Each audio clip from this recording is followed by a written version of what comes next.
Now, $12.4 billion will be spent on the new F35. That takes the total number purchased to 72. More than $1.6 billion will be spent on new facilities at air bases in New South Wales and the Northern Territory. Let's go live to Canberra now and speak to Dr. John-Blaxland, a Senior Fellow at the Strategic and Defence Studies Centre at ANU. Dr. Blaxland, thanks very much for your time this evening. Pleasure, Scott. Are these planes a good purchase for Australia? Look, I don't think there's any real plausible alternative to this purchase.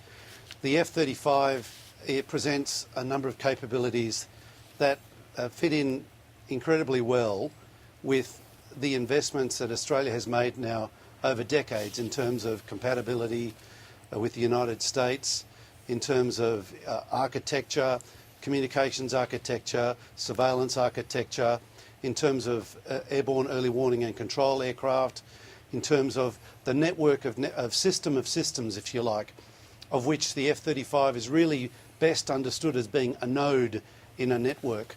So this is an aircraft that has a fair amount of controversy around it, and that's understandable because of the cost blowouts, the delays, the complications, the compromises in technologies and trying to make it a jack-of-all-trades type of aircraft. But it's worth keeping in mind what happened when we purchased the F-111. Back in 1963, the decision was made to purchase what was then bleeding-edge technology with the F-111, but it wasn't until over a decade later that we saw the aircraft finally introduced, and in the meantime, we had to lease aircraft from the United States to act as a stopgap, if you like, while the capability we had prior to that fell off. So it's important to keep this in perspective. This is not just a stealthy aircraft.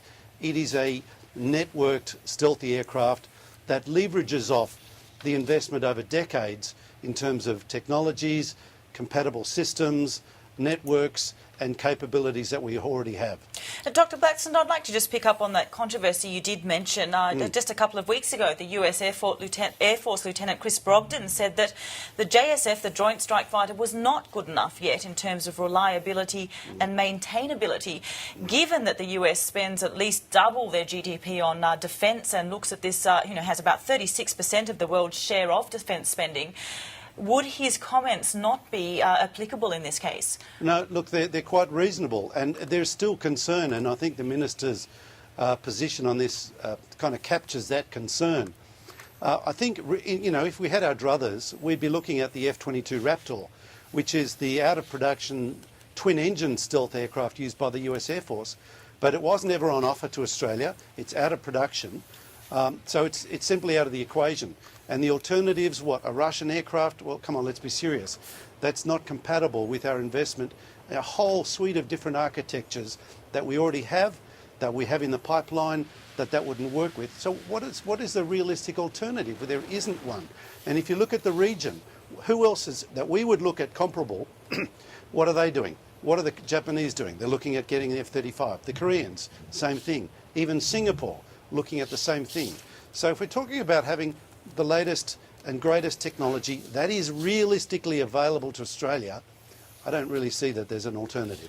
John, last year when you were commenting on the Defence White Paper, you said that ships was the key way to bolster, to further military diplomacy for Australia.